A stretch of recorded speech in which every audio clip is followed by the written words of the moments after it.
Hello, I'm Pastor Dave, and this is our sermon recap for Monday, March 11th, 2024. Here we go. Our passage this week came from Daniel chapter 10, verses 10 through 19. And in this passage, God gives Daniel a dream foretelling what is still to come.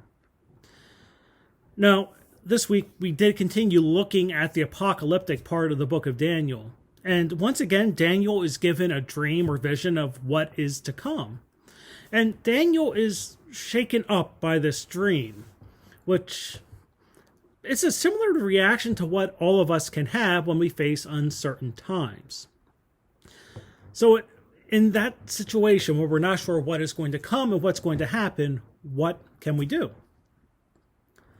Well, to start, God clearly tells Daniel not to be afraid.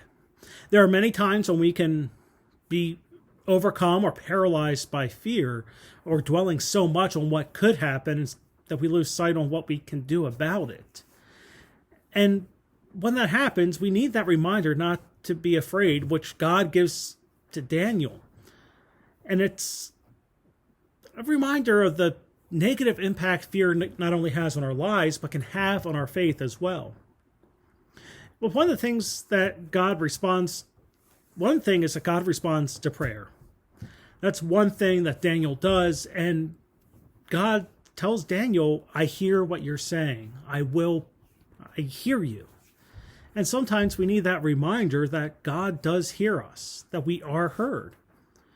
But also we need the reminder that when we falter, God will strengthen us, because there are times we will mess up, we will misstep, and we need the reminder that in those times, God is with us. But the thing is, we still can receive those lessons and those teachings, and things can still happen to us. We can still struggle. And there are always many ways in which we can grow. But in these difficult times, we do need help, just as Daniel needed help then. And at times like these, we are reminded that even though God gives a hard teaching, God finds a way to sustain the faithful. God doesn't leave us to take on the full breadth of it alone.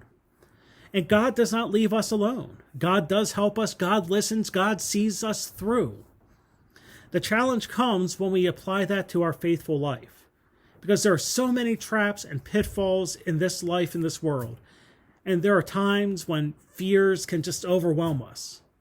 And in those situations, the challenge for the faithful is to stay close to God and not fall away. So that's your recap for this week. Remember, we worship Saturday night at 6:30, Sunday morning at 10:45, and we live stream the 10:45 service on the WSUMC Live Facebook page. But until next time, I'm Pastor Dave, and I hope to see you in worship.